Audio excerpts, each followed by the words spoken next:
Twice preview में दिखाया गया है कि वांग लिन और रेड बटरफ्लाई की लड़ाई लास्ट मूवमेंट पे आगे है। नेक्स्ट देखा गया है कि केव में ओल्ड मन अपने डिसाइपल से बात कर रहा होता है। जो लड़का होता है उसका नाम कियान फंग होता है और जो लड़की होती है उसकी नाम लुई में होता है। फिर ओल्ड मैन कियान फंग से बोलता कि रेड बटरफ्लाई एक सीक्रेट रूम में है, जाओ उससे मार दो। फिर कियान फंग बोलता है एंसेस्टर को कि वो तो जू यूज हेवनली की बेटी है।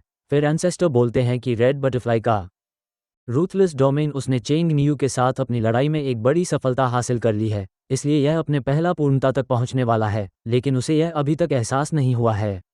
एक बार जब तुम उसे निगल लोगे तो तुम्हें निर्दयी डोमेन प्राप्त हो जाएगा। इसका परिणाम ये होगा कि तुम्हारा असेंडेंट स्टेज तक पहुंचने की संभावना और भी बढ़ जाएगी। मैंने इस लड़की को बहुत लंबे समय तक खोजा है। बूढ़े व्यक्ति ने सिर हिलाकर एक सांस ली। रेड बटरफ्लाई के बारे में थोड़ा अफसोस है।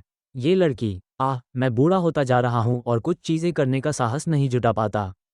छोड़ो, तुम जाओ, किंग फंग ने मुस्कुराते हुए कहा। एंसेस्टर, आप हमेशा अफसोस जताते हैं, लेकिन सुजाकू की टाइटल किसी बाहरी व्यक्ति को नहीं दी जाएगी। वो या तो मुझे मिलेगी या फिर मेरी छोटी बहन को। इतना कहकर उसका शरीर धीरे धीरे धुंधला होता गया, यहाँ तक कि गायब हो। फिर बस वहाँ महिला जुवान डाओ सेक्ट की लियू मेई थी। बूढ़े व्यक्ति ने कहा, तुमने हेवंस लॉ को समझने के लिए विभिन्न देशों के अलग अलग संप्रदायों में साधना करने हेतु 1000 अवतार बनाए थे। तुम्हारा एक अवतार झाओ देश के जुवान डाओ सेक्ट में गया था। क्या तुम्हें वांग लिन याद है? वो हेंग यूए सेक्ट का एक शिष्य था। बूढ़े व्यक्ति ने लियू मेई की ओर देखते हुए कहा, तुम्हारी बंद द्वार साधना क्लोज डोर कल्टिवेशन समाप्ति के निकट है। वह जेंग नियू शीघ्र ही आने वाला है, इसलिए तुम्हें उसका स्वागत करने जाना चाहिए। किसी भी तरीके से उसके दाव हृदय डाओ हार्ट पर अपनी मार्क छोड़ दो। इस पुरुष को अपनी फर्नेस के रूप में प्रयोग करके अपने डोमेन को पूर्णता की ओर ले जाओ। एक बार सफल होने पर तुम उसके लाइफ एंड डेथ डोमेन पर नियंत्रण पालोगी।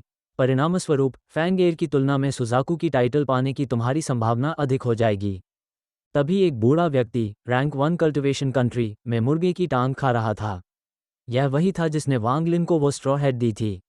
जूनियर अप्रेंटिस ब्रदर, तुमने जिन 4 लोगों को चुना था उनमें जेंग नियू सबसे कमजोर है। ये प्रीव्यू यही समाप्त। इसी और वीडियो देखने डोंगवा स्टोरी चैनल को लाइक एंड सब्सक्राइब करना ना भूलें।